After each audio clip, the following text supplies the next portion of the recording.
ৰূপক তই ওলালিয়ে নেকি? আহোঁতে মোৰ অলপমান পলম হ'ব, তুমি নিচিক চাবা।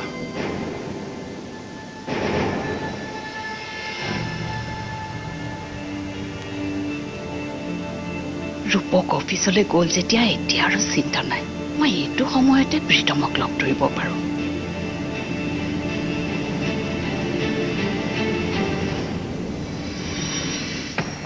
খুৰা এতিয়ালৈকে আহি পোৱাহি নাই যে, কি কৰোঁ এতিয়া?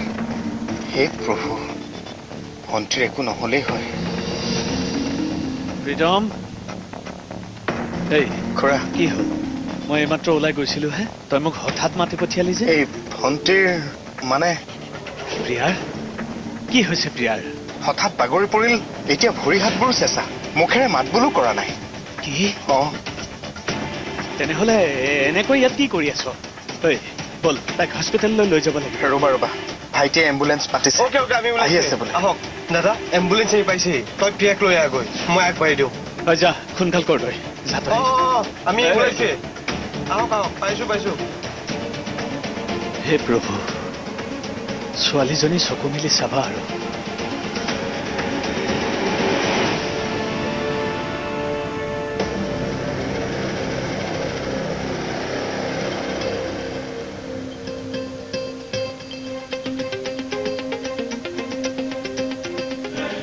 এই সমস্যাটো যে কেতিয়া সমাধান হ'ব, যেনে তেনে সেই বিকশিতক নিচিৰ জীৱনৰ পৰা আঁতৰাইছিলোহে। এইবাৰ আকৌ তাৰ সন্তানে নিচি গৰ্ভত স্থান ল'লে। সকলো ঠিক হ'বলৈ ধৰিছিলহে মাথো, এই সন্তানটোৱে স্থিতি লৈ সকলো খেলি মেলি কৰি দিলে। মোৰ প্লেনে একো কামতেই নিদিলে। ইফালে নিচিও অপাৰেশ্যন কৰাবলৈ মান্তি নহয়। কি কৰা যায়?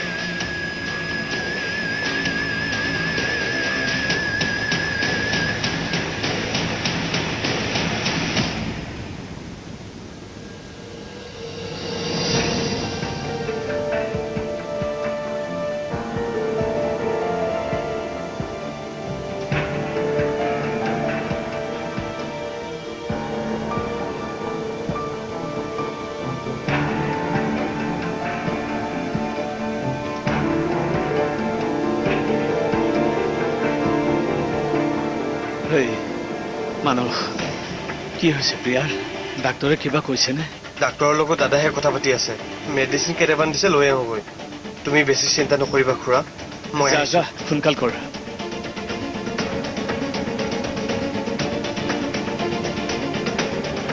হে ভগৱান, ছোৱালীজনীয়ে জীৱনটোত বৰ কষ্ট পাইছে, আৰু কষ্ট নিদিবা তাইক।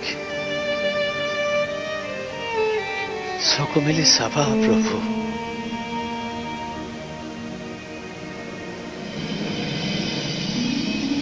এই প্ৰীতম, এই ডাক্তৰে কি ক'লেনো?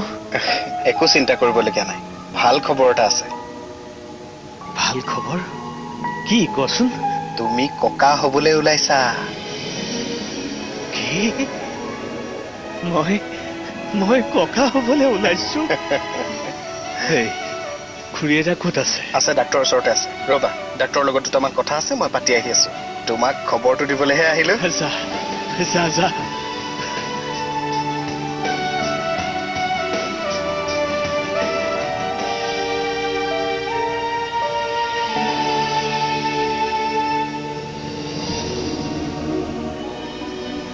এই সময়ত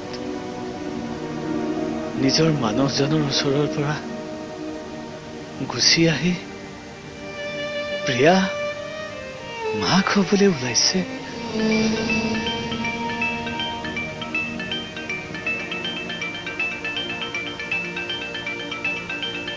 সনাতন দাদাই ফোন কৰিছে। কি ক'ম এতিয়া? কথাটো জনাও নে নজনাও?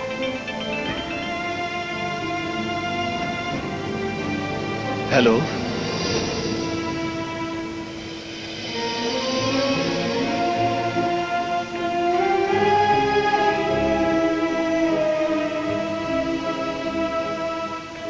প্ৰিয়া মাক হ'বলৈ ওলাইছে। মোৰ অকণমানি প্ৰিয়াজনীৰ কোলালৈ এটা দেৱ শিশু আহিব। কথাষাৰ যে এতিয়ালৈকে বিশ্বাসেই হোৱা নাই। কিমান যে আনন্দৰ বতৰা, অথচ তাই মাকজনী হৈ এইটো অৱস্থাত কি কৰা উচিত সেইটো কথা ভাবিহে বিবুধিত পৰিছো। ছোৱালীজনীৰ জীৱনটোৱে বা এতিয়া কোনফালে গতি লয়। এইখিনি সময়ত কেৱল আমাৰ সান্নিধ্যই জানো তাই মনোবল দিব পাৰিব। মাক হ'বলৈ লোৱা আনন্দখিনি উপভোগ কৰিবলৈ তাইৰ নিজৰ মনটোৱে বা তাইক লগ দিয়ে নে নিদিয়ে। নাই নাই, ভগৱানে দিয়া উপহাৰটি আমি সকলোৱে হাঁহি মুখে গ্ৰহণ কৰিবই লাগিব। তাইৰ মনোবল, তাইৰ সাহস আমিবোৰেই বঢ়াব লাগিব।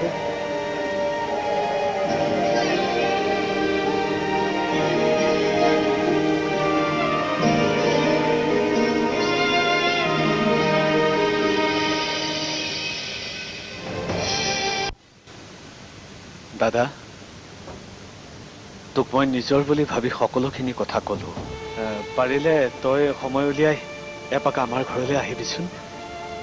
অঁ, ঠিক আছে, হ'ব দে, ৰাখিছো।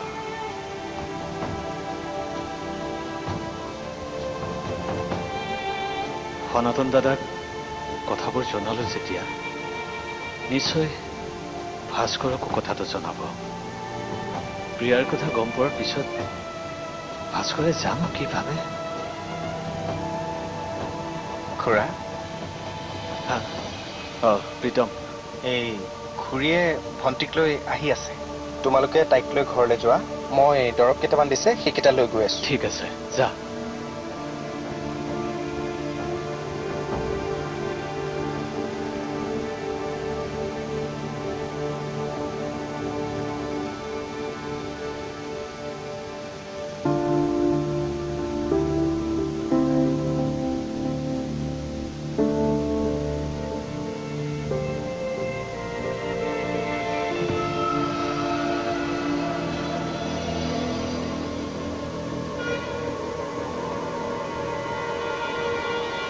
তুমি ইয়াতে আছা? চাহ একাপ খাবলৈ বৰ মন গৈছে। এতিয়া চাহ খোৱাৰ সময় নহয়। হ'লেও বৰ মন গৈছে হে। বাৰু, ঘৰৰ বাকী মানুহবোৰ ক'ত? হস্পিটেললৈ গৈছে। আৰু হৰি? বজাৰলৈ গৈছে। অ', তাৰমানে তোমাৰ আৰু মোৰ বাহিৰে ঘৰত কোনো নাই? নাই।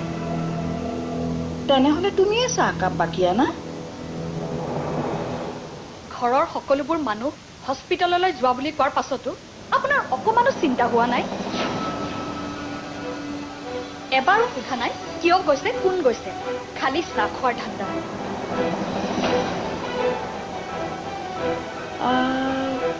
এইজনী দেখোন কথাৰ সুৰ বহৰ সলনি হ'ল। একেবাৰে সেইটো খাবলৈ হ'ল একেবাৰে।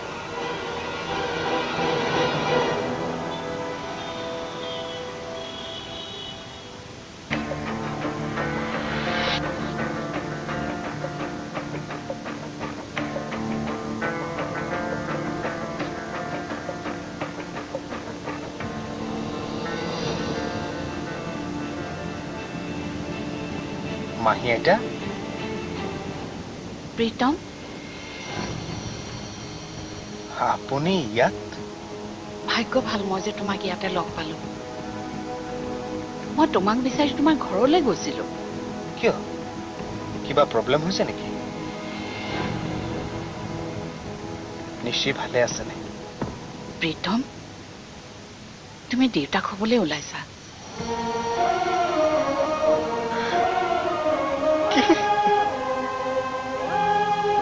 এই মুহূৰ্তত নিশ্চিত তোমাৰ প্ৰয়োজন।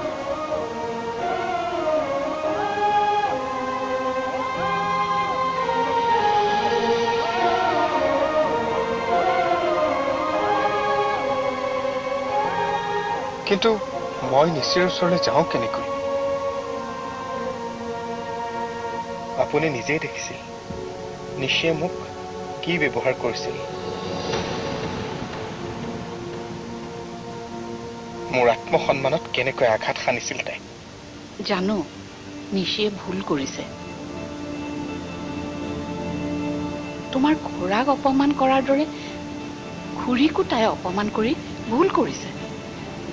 ৰ'বচোন, খুৰা খুৰীক অপমান মানে?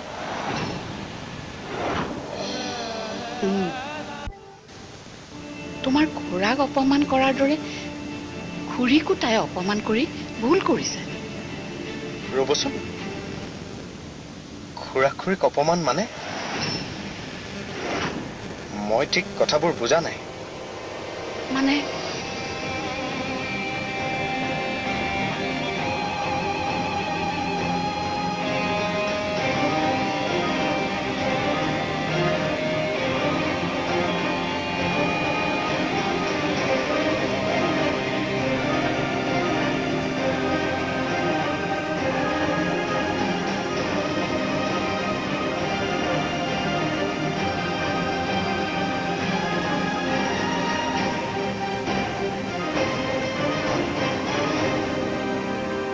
ইমানবোৰ ঘটনা ঘটি গ'ল, কিন্তু মই একো গমেই নাপালোঁ। তোমাক তেওঁলোকে এতিয়ালৈকে একো কোৱা নাইনে? কথাটো শুনি মই বৰ আচৰিত হৈছো। দেখিলে মোৰ খুৰা কেনেকুৱা মানুহ। ইমান অপমান সহ্য কৰাৰ পিছতো এটা শব্দও মোক আজিলৈকে কোৱা নাই। এৰা, নিশি আৰু তোমাৰ মাজৰ ভুল বুজাবুজিবোৰ আঁতৰাই তোমালোকক এক কৰাৰ স্বাৰ্থতে তেওঁলোক ইয়ালৈ আহিছিল। কিন্তু ৰূপকহে নুবুজিলে। নিশিয়েও চাওকচোন মাহী আইতা, তেনেকুৱা মানুহক নিশ্চয় বেয়া পায়। খুৰীজনীৰ লগত তাই মিলিব নোৱাৰে। চাওকচোন, মই খুৰা খুৰীৰ ছত্ৰছায়াত ডাঙৰ হৈছো, আৰু নিশিৰ বাবে মই এদিন সেই ছাৰ পৰা আঁতৰি আহি এনেকৈ থাকিলো। আনকি মই মোৰ পৰিচয়, আত্মসন্মান সকলো হেৰুৱালো।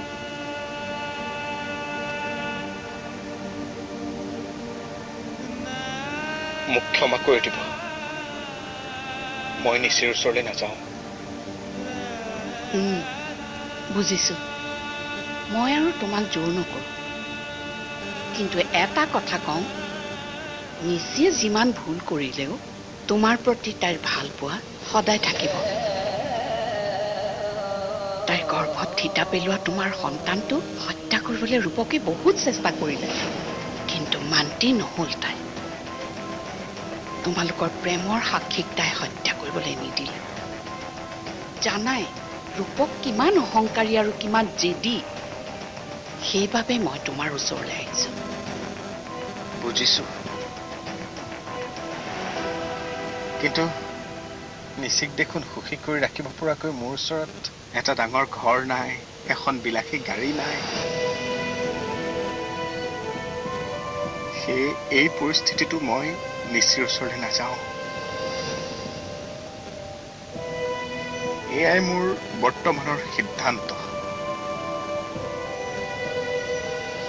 আপুনি নিশিৰ যত্ন ল'ব।